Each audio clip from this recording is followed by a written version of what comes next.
Are you a horse owner? Get exclusive discounts on brands like John Deere and Big Ass Fans with equine discounts. If you're a paying member of any equine association, you qualify. And as an added bonus, a percentage of every sale through equine discounts is returned to the equine industry. Go to equinediscounts.com to receive your discounts.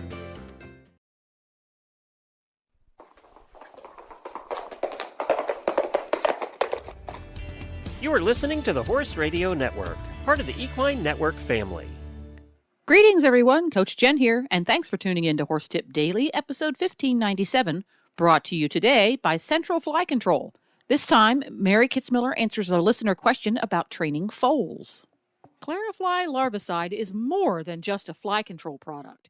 It is the first step towards improving horse comfort and keeping nuisance flies out of your stables. This feed additive uses an active ingredient that passes through the digestive system of horses and is expelled in their manure, where it stops flies in their larval stage. By using Clarify larvicide as part of an IPM program with Starbar products, you'll get more support, more expertise, and more control. Visit centralflycontrol.com or visit your local feed dealer. What is our next listener question, and who's it from? I think that's a perfect segue into Kaylee's question.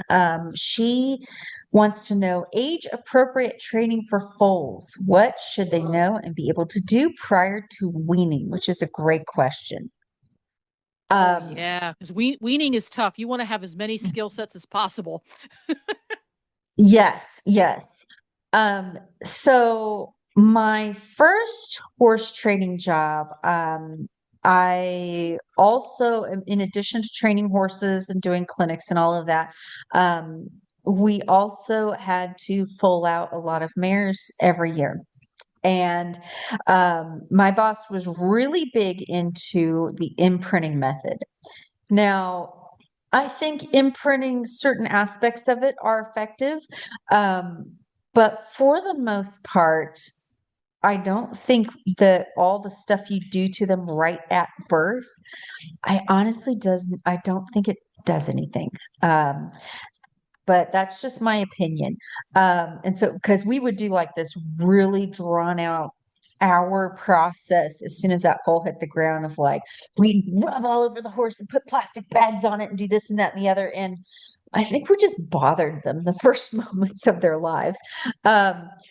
And I think studies have shown that foals learn quite a bit more just from watching their mother.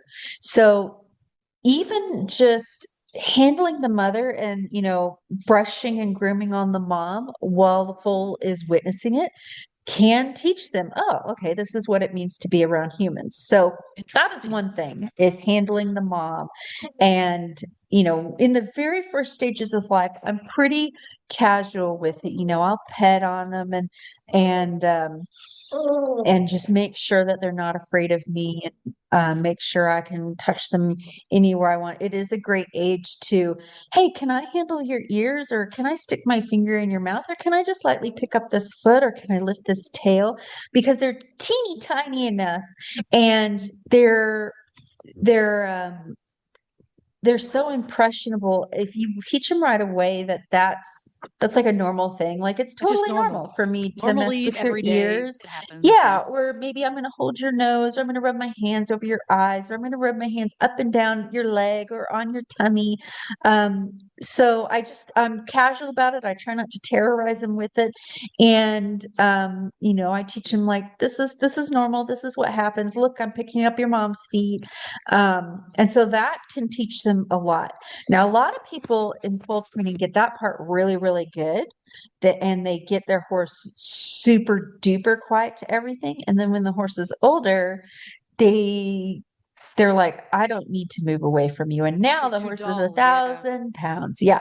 So you also want to teach them, okay, sometimes when I touch you, that means just stand still and chill out. But sometimes when I touch you, I would like you to yield. So just like what we were talking about So foals have, physically they can't handle a lot of intense work. You'll see them um, if you try to get them to do anything strenuous, their little nose will be going, they'll be breathing hard. You can't do a ton of that kind of stuff.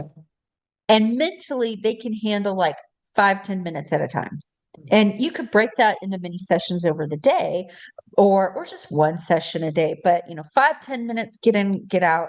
And you're just kind of what I call like you're just sneaking up these lessons on them. Like I'm real casual about it. So that is probably the next thing I would do with my babies is okay, you're pretty familiar with me touching you everywhere. Get them to yield their body parts, just like we were saying. Can I press on your shoulder and get you to step away? Can I press on your hip to get you to step away? Can I lightly take your nose and have you yield toward that pressure? Obviously, getting them used to a halter and lead ropes at this time would be very good as well. So before I teach them to lead, I get them used to having halter put on and off. And then I will just pick up the halter under the nose area, under their chin, and say, okay, if I lean the halter this way, can you give to that? If I lean the halter to the left, can you give to that? If I lean the halter to the right, can you give to that? If I want to bring you forward, can you come forward to that? So that's one way to begin to get them halter broke. When I start to lead them, a lot of people will use a long, soft rope, a little butt rope, and I like to ask them forward gently with the halter, but then follow it through with the butt rope, and that can prevent having any kind of extreme reactions of rearing up or falling over and things like that because again their face is really sensitive, and if they're not used to giving to that pressure, it can be a lot for them. So I'll ask real gently with the halter, but then if they don't come forward, I'll use that butt rope and I'll just start leading them everywhere with that combination of halter and butt rope. And then I'll also take that rope and, can I put that rope all over your body? Maybe I'll come out one day and have like a really crumpled up plastic bag and rub them all over with the plastic bag and then gently uncrumple that plastic bag the more they get used to it. So pretty much just things like that. If a healthy balance of getting your horse used to different things, so desensitized to different things, but then also teach them to be sensitive to certain things like our leading and feet handling. I think you're going to be okay. And as they get older, once they start getting into weanling, yearling territory, you can start teaching them more formal groundwork. But I would, again, avoid working on it too long, and I would avoid doing a lot of intensive small circles if you can. You're just doing a little bit here and there. There you go. And one of the things that we found really useful, and this was something I came across when I was working with foals that came from large commercial farms or urban farms versus foals that come from rural or casual backyard or redneck in the mountains kinds of places, is take the time to let them become comfortable with moving over different, I hear a dog in the background, with different terrain, different footing, a ground pole, walking around an obstacle. Yeah. Like there's like a bush there, and they have to walk with you between that bush and that next bush. And it's just simple stuff. It doesn't have to be complicated, doesn't have to be high stress. They're following mommy. Maybe they get to the point where they'll follow mommy as you hold the lead rope. Then maybe they'll walk next to mommy as you hold the lead rope. Then they'll walk in front of mommy as you hold the lead rope under these different types of situations, so that when it comes time to conquer getting into a horse trailer or moving into a different barn, they've got a little bit of experience with these new criterion while being led in the lead rope. So obviously, like you said, you start with the simple stuff. Okay, I'm gonna gently pull your head to the left, and you're gonna follow along with it while you're standing next to your mummy in the stall.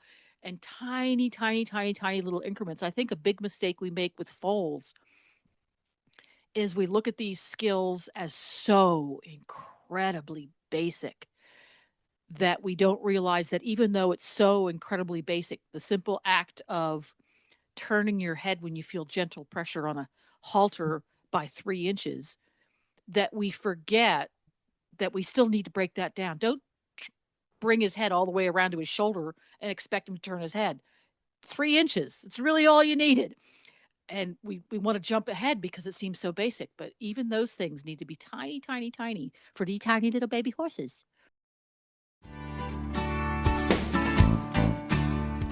Well, there you have it.